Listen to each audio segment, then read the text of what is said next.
Good morning, friends. How nice to be outside and see real people. And for the record, the assembled media is following COVID facial covering protocols to the letter, and it's appreciated. The governor's informed me that for these sessions, when we have some social distancing, it's appropriate for the speaker to take off a mask. So I'm going to do that and then slip it right back on. We appreciate very much having Governor Lamont here today and to seeing the assembled media. I know that you have a big picture in a great many respects to cover today. The thing that we would express is that we are excited to look forward as part of the Reopen Connecticut Phase 2 plan to bring the Connecticut Science Center back online soon, and that is part of a much bigger picture that the governor and his team are leading. So it's my honor now to stand aside and invite Governor Lamont to the podium, and then I'll fill in some blanks about the Connecticut Science Center's particular plans as is appropriate. Governor, thank you. Well, thanks, Matt, and I'm glad to see the Science Center is going to be getting open next week. A lot's getting open next week. That's going to represent about 95% of our economy will be open on May 17th. A couple days later for the Science Center, but not much. And I love being here at the Science Center, what it represents, an amazing public-private partnership. I'll just give you quickly the numbers. Our infection rate was lowest we've seen in a long time, down around 2% or less. That's incredibly important. Hospitalizations are 2/3 below where they were when we opened up on Phase 1, May 20th. 2/3 below where they were. So I don't think we opened too early, and I think we've opened cautiously, and I think we've kept things moving in the right direction. And that's why June 17th will be such an important change for us going forward. Obviously, restaurants, hotels, and the such. I just wanted to reflect for a minute, if I could. It was about 100 days ago, almost 100 days ago, that we got hit by COVID. And now next week, we're going to be reopening a final piece of our economy up to 95%, like I said. And we've learned a lot.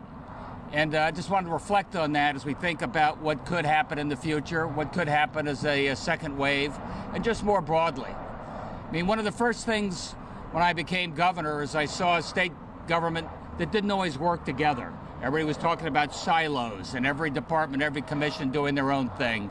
We said, let's get a chief operating officer. Let's make sure these departments can work together, a little like I was used to in the private sector.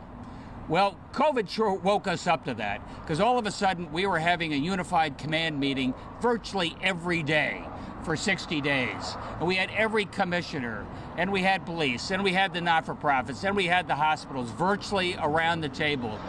And we realized, oh my God, public health has a lot to say to corrections, and everybody wanted to hear from DAS, Department of Administrative Services, because they were tracking the flight from China, bringing the next supply of gowns and masks that were in such short supply back then. So we learned a lot about how we work together better as a state. We also realized it was a healthcare crisis, and you need the hospitals at the table. When I talk about a bigger table, it's not just the state government, but it's a broader group than that. And frankly, the state hadn't had a great relationship with the hospitals going back some time. We patched that up. Hospitals were at the table early on, and they worked together as one. It was so important. I mean, when our southern hospitals, southern part of the state, were getting overwhelmed, our hospitals here in Hartford were there to be able to help out with masks, help out with vents, help out with the nurses. And then it was Southern Connecticut's turn to help out as well. And that's what you realize you could do when that table is bigger, and it included the hospitals. Another thing I tried to do when I came on was I said, look, Connecticut's not an island, and we do better when we work with our neighbors. In this case, I was talking about our neighboring states. And when I had that fishing trip with Andrew Cuomo, we were talking about what could impact all of our states. Back then, we were thinking about, economic development and transportation. We were also, at that point, thinking about the idea of a cyber attack. and obviously a cyber attack knows no border. Well, we learned pretty quickly that COVID is another attack that knows no border. And we found we were working together very closely, all the regional governors.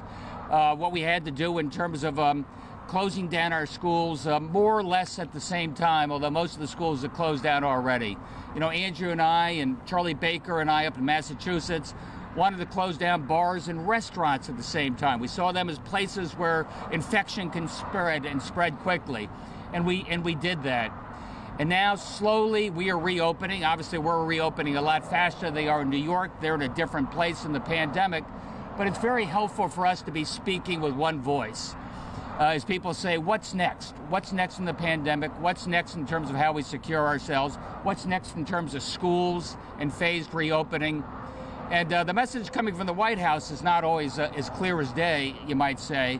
And I thought it was really important that we governors were able to speak with one voice as well. Another thing I realized early on was hospitals were a big piece of our solution in a healthcare crisis. We also needed the scientific community. We needed epidemiologists. We needed those that specialize in infectious diseases. We had a lot of amazing people in our state government. I think you've learned that. I've certainly been reminded of that. I hope the people of Connecticut, during our briefings on most afternoons, you got to see the people in public health and public safety and social services working, 7 days a week in many cases, doing everything they can to make sure we kept this pandemic under control. But we don't know everything, and we're much better off when the table is bigger. We have that outside expertise at the table. And that's why we created the reopening committee, the scientific team led by Dr. Coe. We also had a business group, mainly small business, restaurants and retail and hotels. And we really wanted to make sure that as we explained what the scientific rationale was for closing things up, also how we could get things open, why we get things open, and how we could do it safely. It was really important that the Restaurant Association be there, so they were on board, understood what we were trying to do, and also labor was at the table, so that employees would feel safe going back to work. I love the idea of a bigger table. I said that when I came on board. I was thinking about legislators, I was thinking about state government officials, and I was also thinking about folks not in government. And there, we learned a few things. After a while, the Reopen Committee started getting some pushback. You maybe heard it. They said, who are these, corporate talking heads? Who are these academic elitists? Who are these people coming in and telling us what to do? I said, thank you. And I say it again. We need you. We'll need you next time that things come on, and I hope that relationship is going. I know the hesitancy about not having everything decided within here, this Hartford ecosystem, but I think we're better when we keep open on this. And we worked hard to keep our legislators briefed. I think Len Fasano and Dr. Coe have a very close relationship, as we worked hard with the legislature to make sure they knew what we were doing, why we were trying to do it, and if they had a better idea, where they would take it. Then, just last week, you probably saw that the Connecticut partnership also went the other way. Again, that was a group of outsiders. That was a little more complicated because there was private money and public money side by side. I thought it was an amazing template.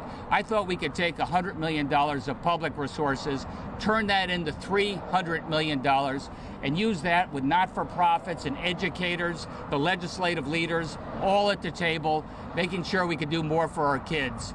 And I thought this was the important time to do it. Our kids have been out of the classroom for the last 3 or 4 months. What we could do with that money to help them get ready for school and make sure school is ready for them. Anyway, we got to think about how we get those folks, involved.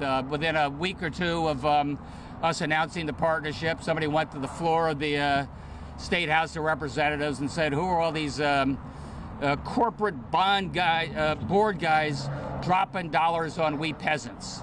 And I got to tell you, that was an attitude that killed any opportunity for us to do much fundraising. And I got to figure out how we can do better to put together a structure that is transparent, that gives you confidence they're acting in the public interest, and we can leverage their amazing resources, their intellectual resources and their financial resources. And I'll just leave you, when I took over, I saw the Port Authority, another quasi. And Len had said, hey, watch out for these quasis. We need clear rules of the road in terms of reporting and such, how they do it. And then before that, we had the lottery. So I'm going to ask Len, and I'm going to ask Joe Arasimowicz, a Republican and Democrat, House and Senate, Business and Labor, to work with me to see if we can figure out what are the rules of the road, where we don't stiff-arm people that want to be helpful in any way, but we welcome them to the table in a way that we can tap their expertise, tap their incredible sense of citizenship to participate and make a difference, just like we used the reopening committee to make an enormous difference here on close to day 100 of the COVID crisis. I think we did a lot better by utilizing the incredible wealth, talent, expertise of the entire state of Connecticut, and I don't want to think that our resources end right here in this city. That's what I wanted to tell you as we think about June 17th and our next stage going forward. Thanks, everybody. Contact tracing and recent protests. Can you walk us through what the state looks like as far as contact tracing some of those protests and what that really looks like? Yeah, the question is, if you can hear with all the traffic, contact tracing, and don't these protests, make that a little more complicated? Because you probably were not in contact with 4 or 10 people, but you were in contact maybe with hundreds of people, depending on that. And it's incredibly complicated. And I see that Andrew Cuomo said, look, go get tested. I see that Dr. Birx said, whatever you do, if you've been to one of these protests, don't go visit your parents or grandparents for a while. Wait and see if there are any symptoms. Time will tell whether this leads to a flare-up or not. It's going to be pretty darn complicated to track and trace each and every one of those possibilities. Governor, did Pisano and Arasimowicz agree to do this? We already asked them. And what's your agenda? I mean, you asking them to look back on what happened, or are you asking them to look forward? No, I want to look forward. I don't spend a lot of time looking back, Paz. I've talked to Len about this quite a bit. I've talked to Joe about it somewhat as well. I said, how do we put together structures that the outside folks know that they can come in and participate in a way? They need to know what are the rules of the road. As we put together these commissions, what are the expertises you want at the table, first of all? Is everybody subject to FOIA? Do you read all their emails or not? Do you do it if you're on the board here at the Science Center because they take public money? Or do we have different carve-outs? How about financial reporting? Does everybody have to do that? Give us clear rules that I can tell the greater population, we want you involved, we're a better state for your involvement, and here's how we do it. Do you have an activity in mind for another public-private partnership that this would clear the road for? We'll see. I mean, I was just talking the other day with our police accountability and the transparency board. Again, a wider group of people from outside. Many of them are public officials already, as you know. But I think the table is much more informed if it's more inclusive and you have a wider variety of people there. And I don't want to stiff-arm them. I want to welcome them to the table and find a way we can do it that also involves the legislature so we feel confident we're doing it in the interest of the public. We'll see is not responsive to the question of, do you have something in mind right now on what you want to do with a public-private partnership? Again, I think if there was another pandemic, I need another reopened committee, and I need scientists who will be at the table to inform me. Right now, maybe there's a little hesitancy given some of the challenges. I've got an economic development team, as you know, and I've got 4CT. These are folks who are volunteering their efforts every day. I want them involved. Those are the type of programs I'd like to continue to grow and expand. I want to see other quasis going forward. As you look at what we did on the Port Authority, look what we did as we try and rejuvenate the lottery. I want the best and the brightest knowing they can be on that board, feel confident they're on their board, and they know what the rules are. What kind of help are you going to need from the legislature? We talked earlier about benefits, working together, regionalization, we can learn. But there have been casualties. People have lost their lives and businesses have been decimated by this by being closed. What kind of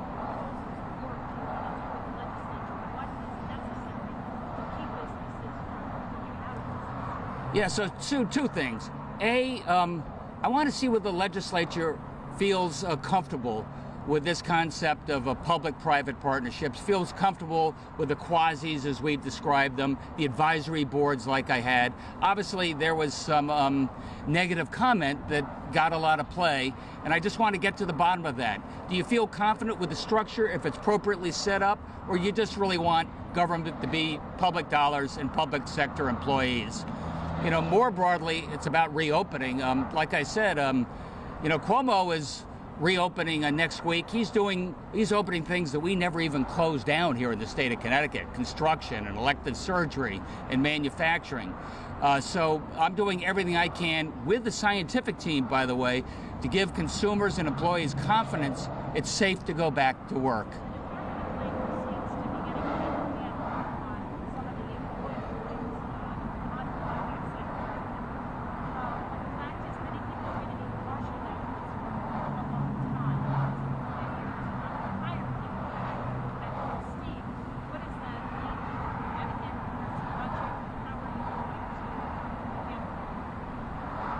I got about half of that. It's all noisy back there.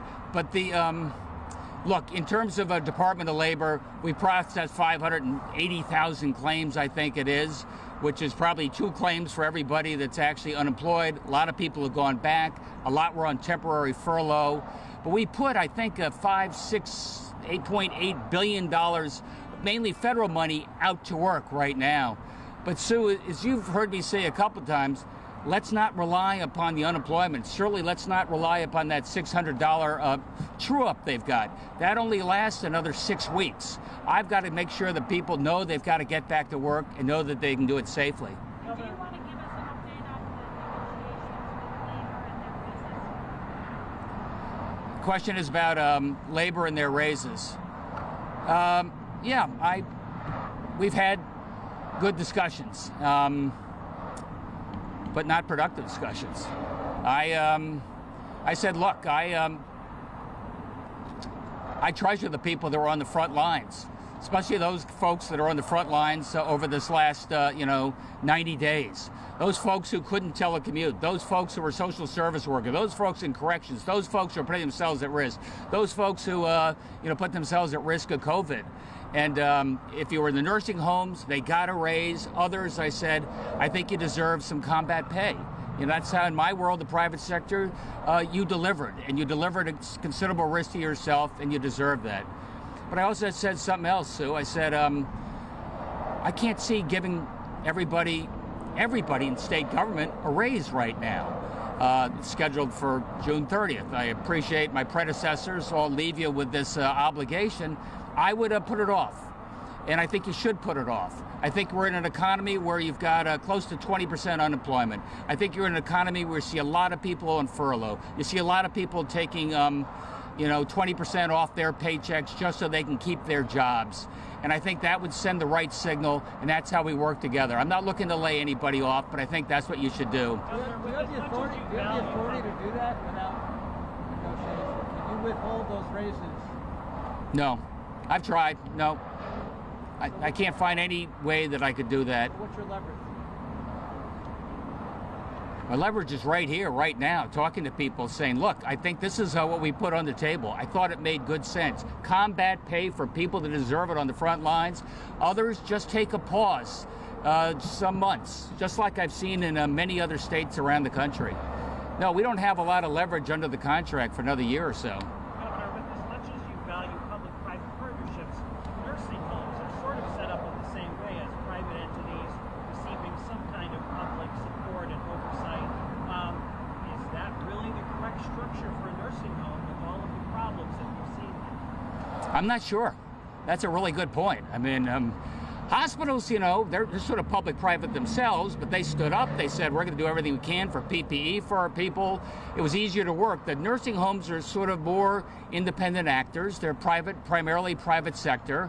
And yet it was, I need more for frontline nurses, which we gave more for frontline nurses.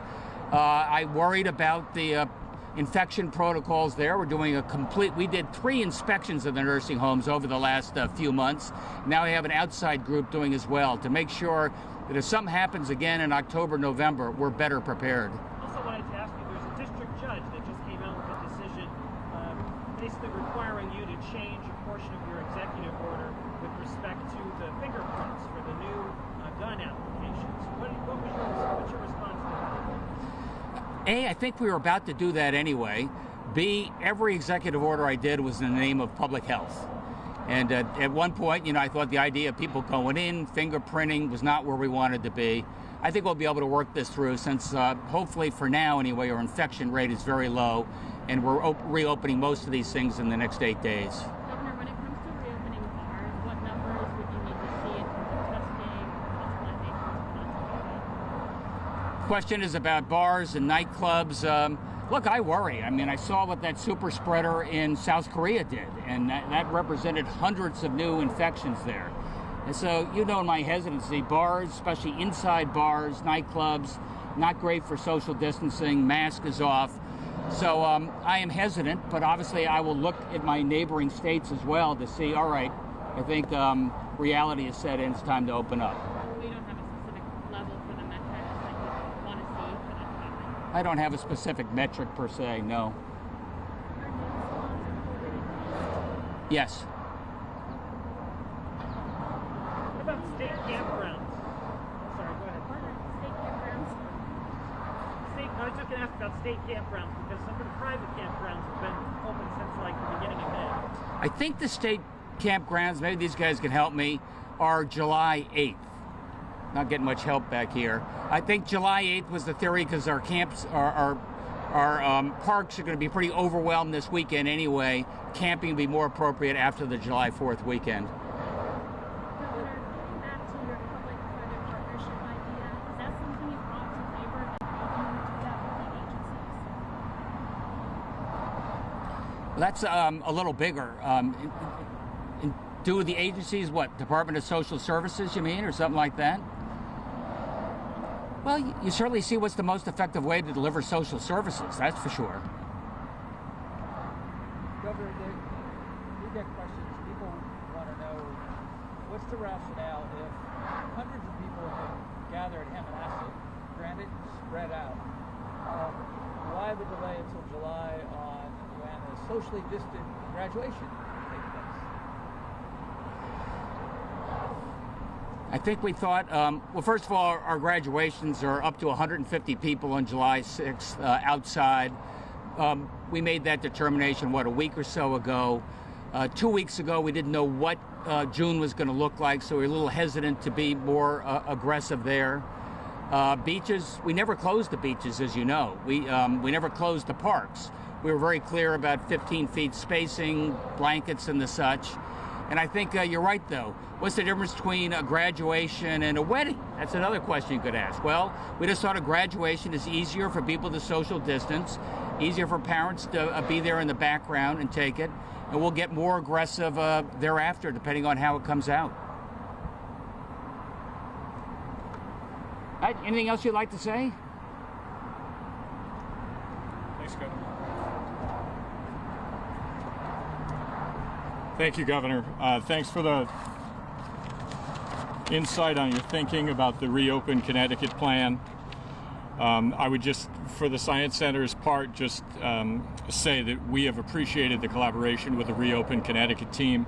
There have been very important and very specific aspects of the guidelines for indoor museums, of which we are one, that we've had a great discussion over, and our institution is able to implement the agreed upon plans to assure that our visitors are going to be safe, that the experience will be enjoyable, and we look forward very much to welcoming first our members on June 20th. You can be sure that the rigors of a public-facing institution like the Connecticut Science Center, which is inherently about hands-on engagement with multi-generational customers, presents its challenges. And we've taken those on with great seriousness. And it's involved everything from assuring that we have a proper supply of PPE and stock of sanitizer to very specific actions. For example, we have very large spaces in the Science Center with a lot of sunlight, which are good things in terms of air quality and disease management. And we've added to that special filtering of our air conditioning systems, changing the ratio of fresh air versus circulated air. A lot of these things sound kind of particular, like the 50-odd plumbing fixtures to move from you touch it to hands-free flushing. These are not glorious endeavors, but they're important to minimizing the contact points for individuals. And then we'll have a very rigorous cleaning program so that people will have the ability to self-clean exhibits, doorknobs, etc., everything they touch before and or after, but also that our staff will be doing those things. And we'll be moving to, and this is probably one of the biggest changes in habit that all public serving institutions like ours are having to confront, to manage to the reduced capacity at a given point of time that the guidelines require, means that we have to know how many tickets we're selling at a part of the day. So we're moving to an online advanced ticketing model, which is happening in a lot of institutions. But that's a major change in behavior for our operations and also for our visitors. So we're looking for a partnership with our audience to take care of one another, our staff, our visitors, and their fellow visitors. We're going to insist on proper utilization of face masks at all times, and we're going to provide every resource we can to assure that people know what to do and can have a visit that is enjoyable and safe. So this is a small increment. I think most businesses, including ours, will come online at a loss. I mean, this is not like a fast recovery where you open the door and suddenly have enough revenue to pay the expenses that are actually in many cases increased to provide the service we have to. But we're part of Connecticut. We're part of this community. And above all, we're a science learning institution that really is here for the purpose of inspiring people to think, act, and be informed in a science-minded way, not only in our actions today, but in the future through the generations that we serve. So that balance is the one we mean to walk, to make this a safe, healthy, enjoyable educational experience for all. So we appreciate the opportunity to talk about that today, to work with the team to do the reopening in the right way, Governor. And we look forward to getting back online in the very near future. How about June 20th? Right? Thank you.